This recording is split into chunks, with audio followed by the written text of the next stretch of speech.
नमस्कार, मैं हूं अभिषेक और आप देख रहे हैं क्लास सॉल्यूशन बाय अभिषेक सर। तो नमस्कार, आज की वीडियो में आपसे पुनः हम बात करने वाले हैं जो आप देखेंगे विद्युत से बनने वाले जितने भी महत्वपूर्ण ऑब्जेक्टिव क्वेश्चन या किसी भी प्रकार के जो अति लघु उत्तरी प्रश्न के क्वेश्चन हैं, सबको आज मैंने एक साथ समेट के आपको कवर करा के दिखा रहा हूं। कितने प्रश्न हैं जो कि विगत परीक्षाओं में बने हुए प्रश्न हैं। देखिएगा, जो आपको बता दूं 2 या 3 वर्ष से पीछे की विगत परीक्षाओं में प्रश्न बने हैं वो थोड़ा सा आसान बने हैं। ध्यान दीजिएगा, थोड़ा सा आसान बने हैं, लेकिन उससे जो विगत परीक्षाओं में प्रश्न पूछे गए हैं वो थोड़ा उसका लेवल जो है कठिन है। तो आपको दिखाएंगे कैसे कैसे प्रश्न को पूछा गया है बहुविकल्पी और ऑब्जेक्टिव क्वेश्चन में। तो चलिए, आपसे अनुरोध है कि अगर आप चैनल पर नए हैं तो चैनल को सब्सक्राइब कर लें। वीडियो अच्छी लगे तो वीडियो को ज़रूर से ज़रूर लाइक करें और दोस्तों के साथ शेयर करें। तो देखते हैं पहला क्वेश्चन काफ़ी आसान है कि विद्युत आवेश का एसआई मात्रक क्या होता है। तो विद्युत आवेश का एसआई मात्रक कूलाम होता है। ध्यान दीजिएगा, विद्युत शब्द दिया है ना, विद्युत आवेश का एसआई मात्रक कूलाम होता है, लेकिन बहुत सारे स्टूडेंट इसको एम्पियर लगाते हैं विद्युत दे देने से, ठीक ना। तो आवेश का मात्रक कूलाम, अगर आवेश देता तो सब लोग कूलाम के साथ जाते, लेकिन विद्युत शब्द दे दिया है तो सब लोग यही सोचते हैं क्या होगा। लेकिन ध्यान दीजिएगा, विद्युत आवेश का एसआई मात्रक कूलाम होता है, इसको आप ध्यान देंगे। आगे देखते हैं कौन सा विद्युत उदासीन है। ध्यान दीजिएगा, कौन सा विद्युत उदासीन है। ऑप्शन बना था और ऑप्शन में ऐसे देता है परमाणु। तो परमाणु ही उदासीन होता है, जिसमें आप लोग न्यूट्रॉन को देखते रहते हैं, न्यूट्रॉन को। तो परमाणु ही इसका सटीक आंसर है, न्यूट्रॉन, ठीक ना। इसमें जो होता है यह उदासीन होता है। तो परमाणु जो ऑप्शन होता है, ऑप्शन में आपका परमाणु सही था तो उसको मैंने ऐसे ले लिया है। आगे देखते हैं, आगे है दो समान विद्युत आवेशों के बीच लगने वाला बल की प्रकृति होती है। दो समान, ध्यान दीजिएगा, समान आवेश एक दूसरे को प्रतिकर्षित करते हैं, जबकि विपरीत आवेश एक दूसरे को आकर्षित करते हैं। ये भी बात को आप ध्यान दीजिएगा, आकर्षित करते हैं। तो समान आवेश हैं तो एक दूसरे को क्या करेंगे, समान आवेश एक दूसरे को प्रतिकर्षित करेंगे। ये बात को आप ध्यान देंगे। आगे देखते हैं कि दो असमान विद्युत आवेशों के बीच लगने वाला बल की प्रकृति क्या है। तो आकर्षण की, असमान में आकर्षण होता है और समान में प्रतिकर्षण होता है। ये बात को आप ध्यान देंगे। आगे देखते हैं, बात पूछ रहा है कि इलेक्ट्रॉन की खोज किसने की थी। इलेक्ट्रॉन जो होता है, इलेक्ट्रॉन की खोज किसने की थी। तो जे थॉमसन द्वारा इलेक्ट्रॉन की खोज की जाती है। ध्यान दीजिएगा, एक आपको मैं ट्रिक बता रहा हूँ। जैसे आप लोग देख लीजिए, ईंट पर नाच, और इसके अनुसार आप लोग देख लीजिए सभी जो इलेक्ट्रॉन, प्रोटॉन, न्यूट्रॉन है, इनके खोजकर्ता का नाम आपको बिल्कुल याद रहेगा। जो ई है ना, इलेक्ट्रॉन, और इलेक्ट्रॉन की खोज जो जे थॉमसन है ना, उसको टॉमसन भी बोलते हैं, टॉमसन साहब करते हैं। ध्यान दीजिए। और यहाँ पे प्रोटॉन है, प्रोटॉन की खोज रदरफोर्ड करते हैं। न्यूट्रॉन की खोज कौन करते हैं, तो चैडविक करते हैं। ईंट पर नाच और इलेक्ट्रॉन का टॉमसन, प्रोटॉन का रदरफोर्ड और न्यूट्रॉन का चैडविक। इसको आप याद रखेंगे, काफ़ी बार प्रश्न पूछता रहता है। आगे देखते हैं, न्यूट्रॉन की खोज किसने की थी। तो न्यूट्रॉन की खोज किसने की थी, तो जेम्स चैडविक, जो आपको बताए हैं। नाच मतलब न्यूट्रॉन और च मतलब चैडविक, तो जेम्स चैडविक इनका पूरा नाम है। आगे देखते हैं, इलेक्ट्रॉन पर आवेश होता है, एक इलेक्ट्रॉन पर कितना आवेश होता है। तो एक इलेक्ट्रॉन पर 1.6 गुणे के 10 के पावर ऋण 19 कूलाम होता है। ऋण 19 कूलाम होता है एक इलेक्ट्रॉन पर आवेश, 1.6 गुणे 10 के पावर ऋण 19 कूलाम।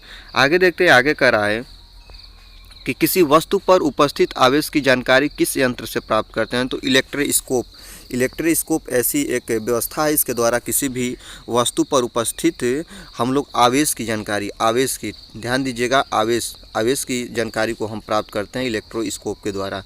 आगे देखते हैं, विद्युत धारा का एसआई मात्रक। ये कई बार प्रश्न पूछा है, जो कि लगभग 2 से 3 वर्ष के अंतराल में प्रश्न को काफ़ी बार समेटा कई सेटों में, कि विद्युत धारा का एसआई मात्रक क्या होता है। तो विद्युत धारा का जो एसआई मात्रक होता है वो होता है आपका एम्पियर होता है। जो विद्युत धारा I बराबर Q/T होता है, इसके बराबर होता है 1 एम्पियर। अगर विद्युत धारा का अन्य भी मात्रक पूछे तो Q का मात्रक कूलाम और T मतलब सेकेंड, तो कूलाम प्रति सेकेंड भी विद्युत धारा का मात्रक होता है। इसको भी आप ध्यान देंगे।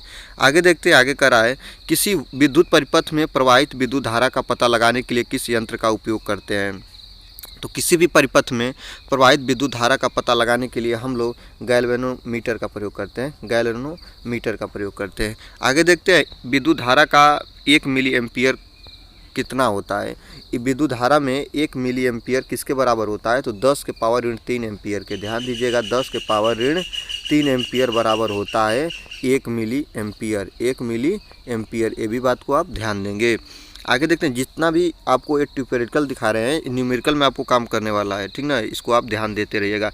विद्युत धारा का 1 माइक्रो एम्पियर किसके बराबर होता है, तो 10 के पावर ऋण 6 एम्पियर के। 1 माइक्रो एम्पियर कितना बराबर होता है, तो 10 के पावर ऋण 6 ampere is equal to 1 micro ampere. इसको भी बात आप ध्यान देंगे। आगे देखते हैं कि विद्युत धारा को किस यंत्र से मापते हैं। विद्युत धारा जो विद्युत धारा होती है उसको किससे मापते हैं, तो एमीटर से मापते हैं। इसी का नाम कहीं कहीं पे आप लोग ध्यान दीजिएगा, अमीटर भी लिखा मिलता है। आप इससे परेशान नहीं होंगे। अमीटर और एमीटर दोनों एक ही चीज़ है, ठीक ना। तो कम समय में ज़्यादा से ज़्यादा प्रश्नों को कवर करना बहुत मज़ा आता है। तो फ्रेंड्स लास्ट तक वीडियो देखिए। वीडियो अच्छी लग रही है तो ज़रूर से ज़रूर उसको लाइक भी करते चलिए। देखिए आगे भी प्रश्न बनता है कि माइक्रो एम्पियर वाली विद्युत धारा को किस यंत्र से मापते हैं, तो इसको भी इसी यंत्र से मापते हैं। देखिए प्रश्न फंसा रहा है कि अगर ये विद्युत धारा को हम एमीटर से नापते हैं तो माइक्रो एम्पियर वाली विद्युत धारा को किससे मापते हैं। तो ध्यान दीजिए, दोनों को मापने की इकाई एक ही है। ये भी प्रश्न को कई बार आपको समेटा है तो इसको भी मैंने ले लिया। आगे देखते हैं, विद्युत परिपथ में एमीटर कहाँ लगाया जाता है। विद्युत परिपथ में जो एमीटर होता है, प्रतिरोधों को जोड़ने का क्रम 2 प्रकार का, श्रेणी क्रम और इसके बाद समांतर क्रम। तो जो विद्युत परिपथ में एमीटर लगते हैं वो लगते हैं आपके श्रेणी क्रम में। कहाँ लगते हैं, श्रेणी क्रम में। आगे देखते हैं, कांच की छड़ को रेशम द्वारा रगड़ने पर रेशम में उत्पन्न आवेश होता है। तो आप लोग वहाँ पे पढ़े हैं कि कांच की छड़ को रेशम से रगड़ने पर उस पर ऋण आवेश होता है और कांच पर क्या होता है, ध्यान दीजिएगा। जब जो कांच होता है, कांच रेशम से रगड़ने पर कांच की छड़ को रेशम में तो ऋण आवेश उत्पन्न होता है, लेकिन कांच पर क्या होता है, कांच पर आपका धन आवेश उत्पन्न होता है। इसी बात को देखना है और इसी बात को आप इसमें भी देख रहे हैं। तो रेशम द्वारा कांच की छड़ को रगड़ने पर कांच पर क्या होता है, तो धन आवेश, और इसके बाद रेशम पर होता है ऋण आवेश। इसको भी आप ध्यान देंगे, ठीक ना। अगला एक ही प्रकार के ऐसे ही प्रश्न बनते हैं जो विगत परीक्षाओं में पूछा है, काफ़ी लंबे समय में इस प्रश्न को पूछा है कि एबोनाइट का छड़ ऊन द्वारा रगड़ने पर उन पर उत्पन्न आवेश होता है, तो धन आवेश होता है। और एबोनाइट की छड़ को ऊन द्वारा रगड़ने पर एबोनाइट की छड़ पर क्या होता है, तो एबोनाइट की छड़ पर ऋण आवेश होता है। आगे देखिएगा, जिस ठोस चालक में धन आवेश और ऋण आवेश दोनों प्रवाहित होते हों उन्हें बोलते हैं अर्धचालक। उनको बोलते हैं अर्धचालक। जो चालक और अचालक दोनों के गुण को रखते हैं उनको बोलते हैं अर्धचालक। और 21 नंबर देखिएगा, जिस पदार्थ में इलेक्ट्रॉन मुक्त होते हैं वह पदार्थ कहलाता है सुचालक। जिसमें इलेक्ट्रॉन पाए जाते हैं फ्री अवस्था में, फ्री स्टेट में इलेक्ट्रॉन होते हैं, जो ही उसमें विद्युत धारा बहती है, ये विद्युत धारा की बहने के विपरीत दिशा में बहने लगते हैं। अगर विद्युत धारा इस दिशा में तो इसके इलेक्ट्रॉन इस दिशा में बहने लगते हैं। इसको भी आप ध्यान देंगे। आगे देखते हैं, विद्युत धारा की दिशा मानी जाती है। विद्युत धारा की दिशा क्या मानी जाती है, तो इलेक्ट्रॉनों की बहने की विपरीत दिशा मानी जाती है। ध्यान दीजिएगा, विद्युत धारा की दिशा क्या मानी जाती है, तो इलेक्ट्रॉनों की बहने की विपरीत दिशा मानी जाती है, जिसमें धन टर्मिनल से ऋण टर्मिनल की ओर विद्युत धारा बहती है। जब भी आप बैटरी परिपथ में ऐसे लगाते हो, ऐसे परिपथ में बैटरी लगाते हो तो यहाँ से तार को ऐसे ले जाकर ऋण सिरा में ले जाते हैं और इसको ऐसे ऐसे करते हैं। ध्यान दीजिएगा, धन सिरा से ऋण सिरा की ओर धारा को बही हुई मानते हैं। आगे देखते हैं, विद्युत आवेश को एकांक समय में विद्युत आवेश प्रवाह की दर को क्या बोलते हैं, विद्युत धारा बोलते हैं। आवेश प्रवाह की दर को, एकांक समय में हुए आवेश प्रवाह की दर को विद्युत धारा बोलते हैं। विद्युत धारा को एमीटर से मापते हैं और I बराबर Q/T होता है। विद्युत धारा बराबर, इसको भी आप ध्यान देंगे, I बराबर Q/T। विद्युत धारा का मात्रक एम्पियर या आपका यहाँ पे कूलाम प्रति सेकंड भी होता है। इसको आप कवर करेंगे, देखेंगे, काफ़ी बार प्रश्न को पूछा हुआ है। देखिएगा आगे आपको सेल के प्रकार में दिष्ट धारा और अदिष्ट धारा भी दिया है। तो सूखा सेल विद्युत धारा का कौन सा स्रोत है, तो दिष्ट धारा का स्रोत है। ध्यान दीजिए कि वो दिष्ट धारा किसे कहते हैं, जो एक सीधी रेखा में बहती है उसको दिष्ट धारा कहते हैं। और अदिष्ट धारा किसे कहते हैं, तो जो अपने बार बार मार्ग को बदलती रहती है उसको अदिष्ट धारा। तो सूखे सेल में कौन सी विद्युत धारा मिलती है, तो सूखे सेल में आपको दिष्ट धारा मिलती है। दिष्ट धारा का ये सोर्स है, इसको आप ध्यान देंगे। आगे देखते हैं कि एक सूखा सेल के टर्मिनलों के बीच का विभवांतर होता है तो 1.3 वोल्ट। अगर ये भी प्रश्न पिछली विगत परीक्षाओं में पूछा है तो मैंने इसको ले लिया है, लेकिन इस समय के लिए इम्पॉर्टेंट इतना नहीं रहेगा। विद्युत विभव का एसआई मात्रक क्या होता है, विद्युत विभव का एसआई मात्रक वोल्ट होता है। विद्युत विभव का एसआई मात्रक वोल्ट होता है और V बराबर W/Q इसका सूत्र होता है। एकांक धन आवेश को अनंत से किसी बिंदु पर लाने में किया गया कार्य ही विद्युत विभव कहलाता है। एकांक धन आवेश को किसी बिंदु से लाने में किया गया कार्य ही विद्युत विभव कहलाता है। V बराबर W/Q होता है, इसका मात्रक वोल्ट होता है, एसआई मात्रक वोल्ट। और इसके अन्य मात्रक को कोई बात किया जाए तो इसका जूल प्रति कूलाम भी इसका मात्रक होता है, इसको भी आप ध्यान देंगे। देखिएगा जो ए है आई भी, ये क्या सही है? तो नहीं सही है। जे सी, ये भी नहीं सही है। इसको मैंने आपको केवल बताने के लिए लिया है कि इसका मतलब होता क्या है, ठीक ना। आगे देखिएगा, आगे बता रहे हैं 6 वोल्ट बैटरी से गुजरने वाले हर एक आवेश की कितनी ऊर्जा दी जाती है? 6 वोल्ट, तो 6 जूल की ऊर्जा दी जाती है। इसको ध्यान दीजिएगा। ऐसे प्रश्न को न्यूमेरिकल को समेटा है, तो मैंने इसको भी सोचा कि आपको दिखाया जाए कि 6 वोल्ट बैटरी से गुजरने वाले हर एक कूलाम आवेश की कितनी ऊर्जा दी जाती है? तो 6 जूल की ऊर्जा दी जाती है। शुष्क सेल में ऋण टर्मिनल किस धातु का बना होता है? तो जस्ता का। इसको आप ध्यान देंगे। शुष्क सेल में ऋण टर्मिनल किसका बना होता है? तो जस्ता का बना होता है। पूरी प्रश्न को देखिए, 50 प्रश्नों की सीरीज है, काफ़ी आपको अच्छा लगेगा और डायरेक्टली आपके परीक्षा से लगभग आपको 5 नंबर तो मिलने ही वाले हैं। 5 नंबर आपको कवर कराएंगे आज। शुष्क सेल धन टर्मिनल किस धातु का बनता है? तो कार्बन का। शुष्क सेल में धन टर्मिनल कार्बन का बनता है, ये ध्यान दीजिएगा। और शुष्क सेल में ऋण टर्मिनल जो होता है वो जस्ते का बनता है, इसको भी आप देखेंगे। आगे देखते हैं विभवांतर की माप किस यंत्र द्वारा किया जाता है? तो विभवांतर की माप वोल्ट मीटर से करते हैं। विभवांतर की माप किससे करते हैं? वोल्ट मीटर की। और वोल्ट मीटर को कहाँ लगाते हैं? तो परिपथ के समांतर क्रम में लगाते हैं। इसको आप ध्यान देंगे। ये भी प्रश्न बनता है कि वोल्ट मीटर को कहाँ लगाते हैं? तो परिपथ के समांतर क्रम में लगाते हैं। आगे दिखाते हैं कि विद्युत को फ्यूज को विद्युत परिपथ में युक्ति के किस क्रम में संयोजित करते हैं? तो श्रेणी क्रम में। श्रेणी क्रम में, इसको आप ध्यान देंगे। जो विद्युत फ्यूज होता है उसको परिपथ के श्रेणी क्रम में लगाते हैं। कहाँ लगाते हैं? तो श्रेणी क्रम में। अमीटर को भी लगाते हैं श्रेणी क्रम में, वोल्ट मीटर को लगाते हैं समांतर क्रम में। ऐसे ऐसे प्रश्नों को आप लोग ध्यान से देखते रहिएगा, काफ़ी बार ये प्रश्न पूछा है। और देखिएगा, बोलता है कि एक विद्युत स्तरी एक विद्युत परिपथ में लगी है जो 1 किलोवाट की शक्ति उत्पन्न करती है। जब इसे 200 वोल्ट पर प्रचलित करते हैं तो परिपथ में अनुमतांक फ्यूज का उपयोग किया जाना चाहिए।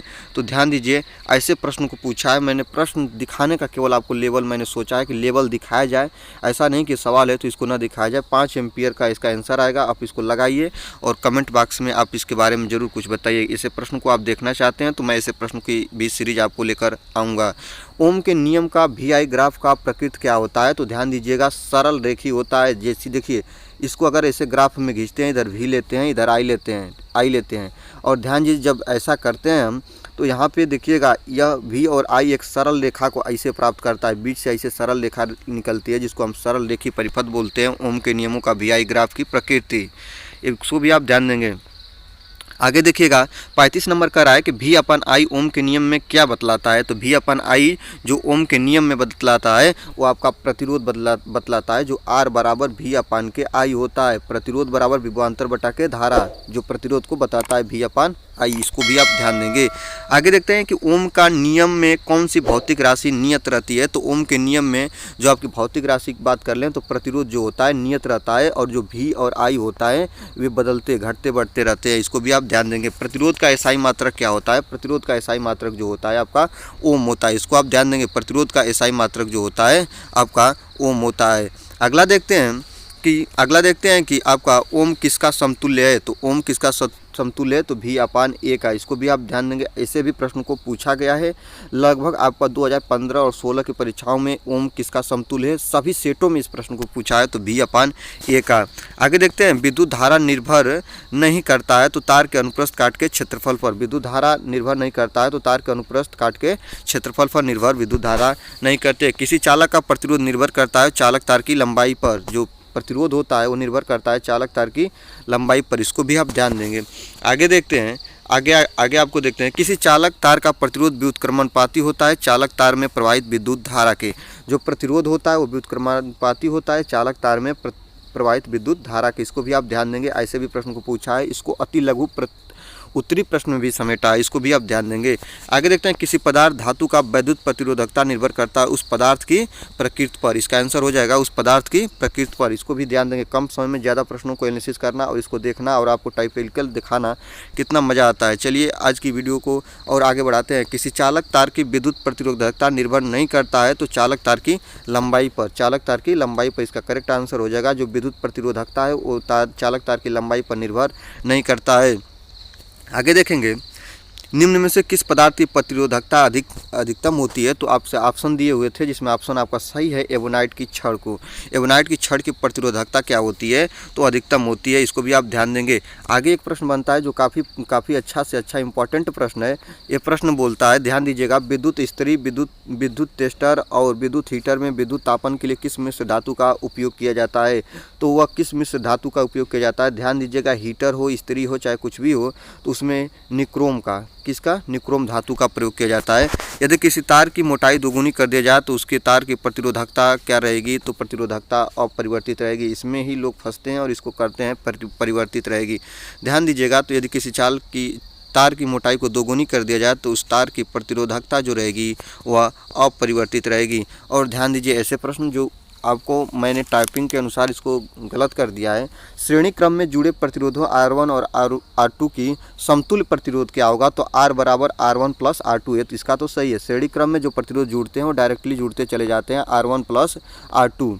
लेकिन ध्यान दीजिएगा, यहीं पे समांतर क्रम की बात कर लिया जाए तो समांतर क्रम में जो प्रतिरोध जुड़ते हैं वो व्युत्क्रम क्रम में जुड़ते हैं। 1/R = 1/R1 और प्लस 1/R2 आपका एक करेक्ट आंसर हो जाएगा। जो समांतर क्रम में प्रतिरोधों का जोड़ने का सूत्र है 1/R = 1/R1 प्लस 1/R2। लेकिन श्रेणी क्रम में डायरेक्टली जुड़ते हैं तो R = R1 प्लस R2, ये आपका करेक्ट आंसर होगा। आगे देखते हैं, समांतर क्रम में संयोजन में जुड़े प्रतिरोधों में प्रतिरोध पर विभवांतर होता है, तो विभवांतर बदलता घटता नहीं है, समान होता है। इसको आप ध्यान देंगे। आगे देखते हैं, श्रेणी क्रम में संयोजन में जुड़े प्रतिरोधों में प्रत्येक प्रतिरोध से होकर बहने वाली विद्युत धारा होती है। तो ध्यान दीजिएगा, आपको बता दें, श्रेणी क्रम में धारा समान बहती है और समांतर क्रम में विभवांतर समान बहता है। इसको आप ध्यान देंगे, समांतर क्रम में विभवांतर समान होता है। तो आज की वीडियो में बस इतना ही। मिलते हैं अगले वीडियो में। वीडियो अच्छी लग रही है तो वीडियो को जरूर से जरूर आप लाइक करें, और ऐसा ही आप प्रश्नों की सीरीज को चाहते हैं तो कमेंट बॉक्स में जरूर से जरूर आप कमेंट करें और दोस्तों के साथ शेयर करें। और चैनल पर नए हैं तो चैनल को सब्सक्राइब करके बेल आइकन को दबा लें। और चलिए, आज के लिए धन्यवाद। मिलते हैं अगले वीडियो में, तब तक के लिए देखते रहिए क्लास सॉल्यूशन बाय अभिषेक सर।